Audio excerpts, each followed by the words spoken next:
Kisah nyata ini bikin merinding. Seorang wanita hamil besar dibuang suaminya sendiri ke tumpukan sampah, lalu tiba-tiba tubuhnya dililit oleh ular raksasa. Kenapa bisa begitu? Apa kesalahan wanita itu? Apa sebenarnya rahasia besar yang selama ini disembunyikan suaminya? Like, comment, and subscribe sekarang juga, agar kalian tidak ketinggalan kelanjutan kisah penuh misteri, pengkhianatan, keajaiban, dan pembalasan yang belum pernah kalian bayangkan sebelumnya. Namanya Rania, seorang wanita sederhana berhati lembut yang tengah mengandung buah hatinya yang pertama. Sejak kecil, Rania hidup dalam kesunyian, dibesarkan oleh nenek yang sudah renta. Ayah dan ibunya meninggal dalam kecelakaan misterius ketika ia masih duduk di bangku SD. Meski hidup pas-pasan, Rania tumbuh jadi wanita tangguh, pekerja keras, dan tak pernah mengeluh. Ketika dewasa, ia bertemu dengan Arman, seorang pria tampan dari keluarga terpandang. Awalnya semua orang kaget, bagaimana bisa pria sekaya Arman jatuh cinta pada wanita biasa seperti Rania. Tapi Arman meyakinkan semua orang bahwa cintanya tulus. Ia bersumpah di depan penghulu, mengikat janji suci di pelaminan, dan bahkan mengumumkan bahwa ia siap menjadi ayah dari anak-anak Rania. Namun, semua berubah ketika Rania hamil. Arman mulai jarang pulang. Tatapannya berubah dingin. Ia selalu pulang tengah malam dengan bau parfum wanita lain. Rania tetap sabar. Ia tetap menyiapkan makan malam, tetap mendoakan Arman dalam setiap tahajud, dan tetap menulis surat kecil di kulkas dengan pesan cinta. Tapi malam itu, segalanya hancur. Arman pulang dalam keadaan marah. Ia membentak, menendang meja makan, dan tanpa ampun mendorong tubuh Rania hingga jatuh. Kisah ini bukan hanya tentang pengkhianatan, tapi tentang kekuatan cinta seorang ibu yang akan mempertaruhkan segalanya demi anak yang ia kandung dalam kesunyian dan kesakitan. Siapkan hati, karena yang akan terjadi jauh lebih menyayat dari sebelumnya. Kabut mulai menebal. Rania memeluk anaknya erat. Langkah-langkah asing terdengar di kejauhan, tak seperti manusia biasa. Bunyi napas berat, suara ranting patah, dan suara desisan yang jauh lebih menyeramkan dari ular yang selama ini menjaganya. Anakku, maafkan bunda kalau nanti harus menyerahkan nyawa. Tapi nyawamu lebih penting dari segalanya. Bisik Rania dengan air mata jatuh ke wajah si kecil yang diberi nama Ryan, artinya gerbang surga. Suara-suara itu semakin mendekat. Tapi tiba-tiba dari balik kabut muncullah sosok wanita berselendang putih. Sama seperti dalam mimpi Rania dulu. Tapi kali ini nyata. Wajahnya bercahaya, tangannya membawa tongkat kayu panjang yang menyala lembut. Waktunya hampir tiba, ucap wanita itu. Ryan bukan anak biasa, ia akan menyatukan yang tercerai, membangkitkan yang tertidur. Tapi sebelum itu, kau harus kehilangan sesuatu yang kau cintai. Rania menangis, menggeleng keras. Jangan ambil anakku, bukan anakmu, tapi masa lalumu. Malam itu, tubuh Arman yang hancur karena kutukan sendiri, berjalan menuju hutan. Wajahnya penuh luka, rambutnya memutih, dan jiwanya nyaris lenyap. Tapi ia datang, bukan untuk menjemput anaknya, tapi untuk memohon ampun. Ia bersujud di tanah penuh duri, mencium jejak kaki Rania yang dulu ia injak dengan kebencian. Rania, aku dihukum. Semua hidupku hancur, kembalikan aku. Tapi Rania tidak menjawab. Ia hanya berdiri tegak, memeluk Ryan dan berkata pelan, aku tidak pernah membencimu, Arman. Aku hanya tidak lagi mengenalmu. Langit bergemuruh, tanah bergetar. Ular penjaga muncul kembali. Tapi kali ini, ia membawa pasukan makhluk-makhluk penjaga alam. Arman berteriak. Tapi bukan karena diserang, melainkan karena ular itu membawa cermin besar yang memantulkan semua dosa masa lalunya. Ia melihat saat pertama ia berselingkuh, saat ia menendang perut Rania, saat ia memfitnahnya, dan saat ia tertawa sambil meninggalkannya di tumpukan sampah. Air mata Arman jatuh, tapi penyesalan kadang datang terlambat. Maaf bukan pintu keselamatan, jika hatimu baru sadar setelah kehancuran, ujar wanita berselendang putih. Dan dalam satu kilatan cahaya, Arman menghilang. Entah kemana, tidak mati, tidak hidup, tapi terkurung dalam dunia cermin kutukan. Rania lemas. Ia menangis sejadi-jadinya. Bukan karena Arman, tapi karena hatinya yang selama ini menyimpan luka dalam, kini harus belajar memaafkan orang yang telah mencabik-cabik jiwanya. Wanita berselendang putih menyentuh pundak Rania. Kau telah lulus, tapi ujian belum selesai. Ryan harus disembunyikan. Dunia belum siap untuk cahaya sebesar ini. Di mana aku harus tinggal? Tanya Rania pelan. Wanita itu tersenyum menunjuk ke langit. Tempatmu bukan lagi di bumi yang lama, tapi di batas antara langit dan bumi. Di sanalah para ibu suci tinggal. Di sanalah Ryan akan tumbuh, dijaga bukan oleh dinding, tapi oleh cahaya kasih sayang semesta. Seketika, pohon-pohon bergetar dan membuka jalan ke dalam tanah. Tapi bukan lubang gelap, melainkan lorong bercahaya dengan nyanyian lembut para bidadari. Rania menatap ke belakang sekali lagi. Hutan, pondok, ular penjaga, semua perlahan tertutup. Ia menggenggam Ryan erat, mencium dahinya, dan ia pun melangkah masuk ke lorong cahaya. Namun jauh di atas langit, para penjaga waktu mulai bergerak. Mereka tahu kelahiran Ryan telah mengubah garis takdir manusia. Dan di antara kerumunan manusia di kota, ada sepasang mata merah menyala, menatap langit yang tadi bercahaya, dan berbisik pelan, "Jika Ryan hidup, maka aku akan bangkit." Cerita belum berakhir. Apa yang terjadi dengan Rania di dunia cahaya? Siapa sosok bermata merah yang ingin menghancurkan anak itu? Dan apakah Ryan benar-benar bisa menyelamatkan dunia, atau justru membawanya pada akhir zaman? Like, comment, dan subscribe sekarang juga, agar kamu tidak ketinggalan kelanjutan kisah paling mengharukan, menegangkan, dan penuh pesan moral ini.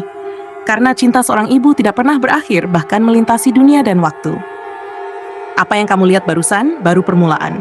Karena saat cinta seorang ibu dihadapkan pada ujian semesta, maka yang terjadi bukan sekadar keajaiban, tapi kebangkitan yang akan mengguncang dunia. Di lorong cahaya itu, Rania merasa tubuhnya seperti melayang. Tidak ada rasa sakit, tidak ada rasa berat dari kehamilan yang dulu ia pikul sendirian. Semuanya terasa ringan, tapi penuh makna. Ia menunduk dan melihat Ryan tersenyum.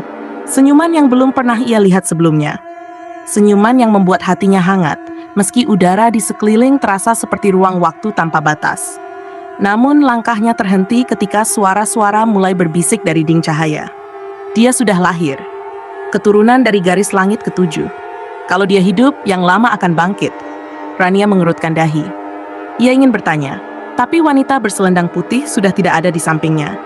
Ia sendirian, atau hampir sendirian. Karena di kejauhan muncul 3 sosok misterius. 3 penjaga alam antara berjubah hitam dan bertongkat kristal. Mereka tidak berjalan. Mereka melayang, dan wajah mereka tersembunyi di balik kabut. Salah satu dari mereka berkata, "Rania, kau telah membuka gerbang baru." Tapi tiap gerbang membawa bayangan. Bayangan yang selama ini dikurung mulai mencari cahaya untuk kembali. Rania menggendong Ryan lebih erat. "Aku hanya ingin melindungi anakku." "Tapi anakmu adalah kunci." Petir menggelegar. Sekejap, lorong cahaya berubah menjadi ladang rumput biru dengan langit ungu. Awan bergerak seperti aliran sungai, dan di bawah pohon tertinggi berdiri sesosok tua berjanggut emas, penjaga waktu. Di dunia cahaya yang tak terjamah manusia biasa, Rania hidup dalam ketenangan yang tak pernah ia bayangkan sebelumnya. Ia tinggal di sebuah lembah cahaya, di mana sungai-sungai mengalirkan air keemasan, dan bunga-bunga menyanyikan lagu pengantar tidur untuk Ryan setiap malam. Namun Rania tak pernah benar-benar tenang. Ia sering terbangun di malam hari, memeluk Ryan erat-erat, karena hatinya selalu merasa ada yang sedang mengintai dari kejauhan. Bukan hanya dari dunia lama, tapi dari kegelapan yang jauh lebih purba. Kegelapan yang bahkan para penjaga langit sendiri enggan menyebut namanya. Ryan tumbuh dengan cepat. Dalam hitungan bulan, ia sudah bisa berjalan, berbicara, bahkan menyembuhkan makhluk terluka dengan hanya menyentuhnya. Semua yang tinggal di dunia cahaya tahu bahwa anak ini adalah cahaya besar yang diramalkan sejak ribuan tahun lalu. Anak dari penderitaan yang akan membawa keseimbangan antara dunia terang dan gelap. Namun justru karena itulah, musuh-musuh yang telah lama tertidur mulai bangkit. Di balik gunung kegelapan, tersembunyi makhluk bermata merah yang dulu dikurung oleh para leluhur langit karena keserakahannya. Ia bukan manusia, bukan pula iblis biasa. Ia adalah roh yang tercipta dari pengkhianatan dan kebencian umat manusia sendiri, dikenal dengan nama Kurakal, sang pemutar takdir. Kurakal pernah dihancurkan oleh cahaya serupa milik Ryan ribuan tahun lalu. Dan kini, dengan kelahiran Ryan, kekuatannya perlahan kembali. Ia tahu, hanya satu hal yang bisa mencegah Ryan tumbuh menjadi penyeimbang semesta. Memisahkannya dari ibunya. Rania merasakan firasat itu, tapi tak ada jalan kembali ke dunia lama. Dunia lama telah ia tinggalkan, dan kini dijaga ribuan portal bercahaya. Namun dalam mimpinya, Rania melihat ada satu portal retak. Portal kecil yang menghubungkan dunia cahaya dan dunia gelap. Dan dari retakan itulah, suara Arman terdengar. Suara yang tidak lagi penuh dendam, tapi tangisan. "Rania, ampuni aku. Anak kita, tolong selamatkan dia." Rania terbangun, tubuhnya gemetar. Ia tak percaya. Arman telah dikutuk dan lenyap dari semesta. Tapi suara itu nyata, tangisan itu menusuk hatinya. Tanpa pikir panjang, Rania mendekap Ryan dan melangkah ke arah portal yang mulai retak. Para penjaga langit mencoba mencegahnya, namun wanita berselendang putih menahan mereka. "Biarkan ia pergi," katanya pelan, karena takdir Ryan memang harus melewati luka dunia lama. Dalam cahaya yang mulai redup, Rania dan Ryan melewati celah itu. Mereka kembali ke dunia yang pernah menelantarkan mereka. Tapi dunia itu telah berubah. Hutan tempat Rania dulu dibuang kini menjadi lahan tandus penuh reruntuhan. Kota-kota dilanda kekacauan, banyak manusia kehilangan arah, dan kejahatan berbalut teknologi menyelimuti peradaban. Dan dari balik reruntuhan kota, berdiri Kurakal dalam wujud manusia sempurna.